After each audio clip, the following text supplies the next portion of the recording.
안녕하세요. 코인우먼입니다. 오늘은 9월 16일 금요일입니다. 주중을 잘 마무리하시기를 바라며 영상 시작하도록 하겠습니다. 구독과 좋아요, 알림 설정 정중히 부탁드립니다. 현지 시간으로 15일 오전 10시경에 미국 SEC 위원장 게리 겐슬러와 CFTC 위원장 로스틴 베남의 청문회가 있었습니다. SEC 위원장과 CFTC 위원장을 대상으로 청문회를 주최한 곳은 SEC 위원장의 경우 보시는 이미지와 같이 미국 상원은행에서 청문회를 진행했고요.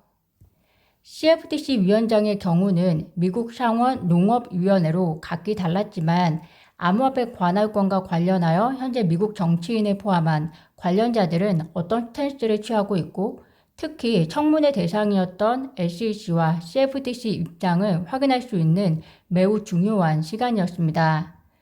리플 홀더분들 입장에서는 암호화폐의 관할권을 누가 가져가느냐도 중요한 문제이기는 하지만 리플과 SEC 소송 막바지를 앞두고 증권과 상품을 어떤 기준으로 구분하고 있는지 게리 겐슬러의 생각을 공개적으로 오프라인을 통해 들어보는 시간이었던 것 같습니다. 우선 SEC 위원장 게리 겐슬러를 대상으로 한 청문회 보시겠습니다. 본격적인 내용에 앞서서 폭스 비즈니스 기자인 엘리너 테렛이 SEC 게리 겐슬러의 오프닝 성명에서 주목해야 할 또 다른 점이 있다라고 이야기한 것이 참 마음에 와닿는데요. SEC 게리 겐슬러는 오프닝 성명에서 SEC는 적자 중립적이며 충당금을 완전히 상쇄하기 위한 비율로 증권거래에 대한 수수료를 징수한다는 이야기를 했습니다. 이에 대해서 엘리너 테렛은 다음과 같이 이야기하고 있습니다. 2021년에 재무보고서에 따르면 SEC는 적자 중립적이지 않았으며 충당금 역시 상쇄할 만큼 충분한 수수료를 징수하지 않았다. SEC는 2022년에는 충분히 모을 수 있는 궤도에 올랐습니까? 라고 질문을 하고 있는데요. 즉 직접적으로 드러나지 않으나 현재 SEC가 암호화폐 관련해서 진행하고 있는 많은 소송들에 대한 이유 중에 하나가 바로 SEC의 충당금을 위한 것이다 라는 이야기가 내포되어 있다고 저는 생각이 듭니다. 본격적으로 청문회 내용을 보시면 미국 SEC 위원장 게리 겐슬러는 암호화폐 시장 내 약 1만 개의 토큰 중에서 대부분이 유가증권이다 라고 생각한다고 밝혔습니다.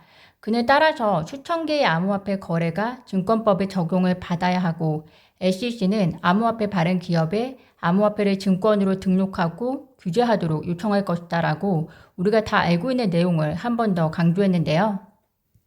또한 그는 암호화폐 시장 감독이 여러 기관에 분산되면 증권 규정을 훼손할 수 있고 더군다나 증권이 무엇인지에 대해 연방기관별로 각자 다른 정의를 내리고 있기 때문에 암호화폐 문제에 있어서 한 명의 경찰, 한 명의 규제기관이 있는 것이 중요하다고 강조했습니다. 아마도 또 다른 청문회인 상원농업위원회가 암호화폐 규제 관련 CFTC에 더 많은 권한을 부여하는 법안을 논의하는 것에 대한 견제로 나온 이야기로 보시면 될 것 같은데요. 게리 겐슬러의 이야기를 잘 들여다보시면 대부분의 암호화폐는 증권이다 라는 것이 우선 깔려 있고요. 그렇기 때문에 증권 규정을 가장 잘 아는 SEC가 관할해야 한다. 이게 요점인 것 같습니다. 즉 CFTC와 협력은 하겠지만 관할권의 메인은 SEC다라는 이야기인데요. 그러기 위해서 중요한 것은 무엇이 증권이고 상품이냐는 기준일 겁니다.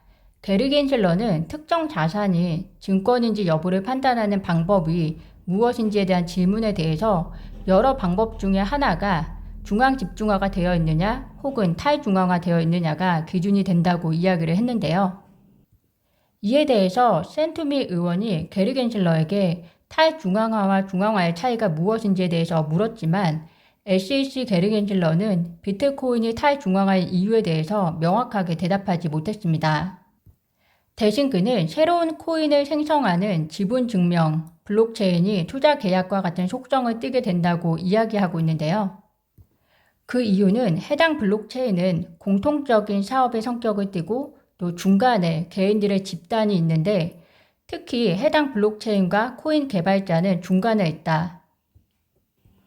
투자 대중은 토큰이 1000대의 컴퓨터에 있더라도 중간에 있는 개발자에 결과적으로는 기대를 걸고 있기 때문에 투자의 성격을 띠고 증권이다 라고 이야기하고 있습니다. 그의 논리가 이해가 안 가는데 비트코인도 시초에 개발자가 있지 않았나요? 이것이 적절한 논리인 것인지 구독자분들도 한번 생각해 보시면 좋을 것 같습니다. 해당 코멘트가 이더리움을 직접 지칭하지는 않았으나 그럼에도 불구하고 이더리움이 지분 증명으로의 전환을 완료한 지 몇 시간 만에 나온 언급이라 현재 이더리움에 대한 걱정이 투자자분들 사이에 많은데요. 이더리움이 이번 멋지로 세계 에너지의 0.2%를 감소시켰다고 하는 축제 분위기였는데 앞으로 암호화폐 산업 내에서 에너지와 기후 등의 세계 문제를 개선하기 위해 취한 기술적인 업그레이드 역시 SEC 증권법이 무서워서 진행할 수 있을까라는 생각이 듭니다. 더불어서 리플의 법률 고문이 트윗을 남겼는데요. 오늘 상원은행위원회 청문회에서 갠실러 의장은 무엇이 증권인지 아닌지를 결정하기 위한 질문에 대해서 잘못 진술했습니다. 고의적이었나요? 아니면 정말 법을 모르는 건가요? 어느 쪽이 더 나쁜 건가요? 라는 의미심장한 내용을 남겼는데요. 구독자분들은 어떻게 생각하시나요? 또 다른 청문회, 상원농업위원회에서 진행된 청문회 보시겠습니다. 미국 상품선물거래위원회 CFTC 로틴 베넘 위원장은 CFTC는 암호화폐 시장을 감독하는 주요 규제 기관이 될 준비를 하고 있다고 밝혔습니다. 그는 현재 암호화폐 규제 명확성 구축과 시장 보호가 시급하고 또 CFTC는 전문성과 경험을 바탕으로 암호화폐 시장을 위한 적합한 규제 기관이 될 수 있다고 덧붙였는데요. 이날 코인베이스와 시타델 증권 대표 등 암호화폐 업계 여러 인사들도 목요일 위원회에 출석해 증언했는데요. 코인베이스 부사장 겸 부고문인 크리스턴 파커는 암호화폐에 관한 한 우리는 기로에 서 있다고 말했습니다.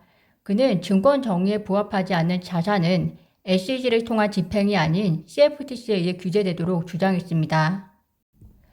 올해 미국 입법이 가능한 시간이 얼마 안 남았습니다. 동시에 이는 11월 미국 중간선거에도 영향을 줄 텐데요. 미국 의회 상원농업위원회 위원장은 CFTC의 암호화폐 규제 관련 더 많은 권한을 부여하는 법안에 대한 위원회의 표결이 향후 몇 주 안에 열리길 기대한다고 말했습니다. 그는 더불어서 이번 입법 일정에 시간적인 여유가 없다. 그러나 해당 법안이 초당파적 지지를 받고 있는 만큼 1월 새 의회가 시작되기 전에 법안으로 상정되길 기대한다고 덧붙였습니다. 미국 상원은행위원회 소속 위원인 패투미 의원은 암호화폐 가이드라인 제정을 위해 의회가 직접적으로 적극적으로 개입해야 한다고 밝혔는데요. 특히 그는 이번 청문회에서 게리 갠실러에 대해서 암호화폐 산업을 대신해서 가장 강력한 목소리를 낸 사람으로도 평가받고 있습니다. 오늘 제가 준비한 소식은 여기까지입니다. 이번 청문회는 암호화폐 시장이 왜 아직까지 불안정한 규제에서 한 발도 못 나가고 있는지 보여준 게 아닌가 싶은데요. 모든 것은 충분한 고민과 산업에 대한 통찰력으로부터 합당한 근거가 나오고 또 이게 명시화된 규제로 이어질 수 있다고 생각합니다. 영상 시청해 주셔서 진심으로 감사합니다. 구독과 좋아요, 알림 설정은 코인 음원에게 큰 힘이 됩니다. 감사합니다.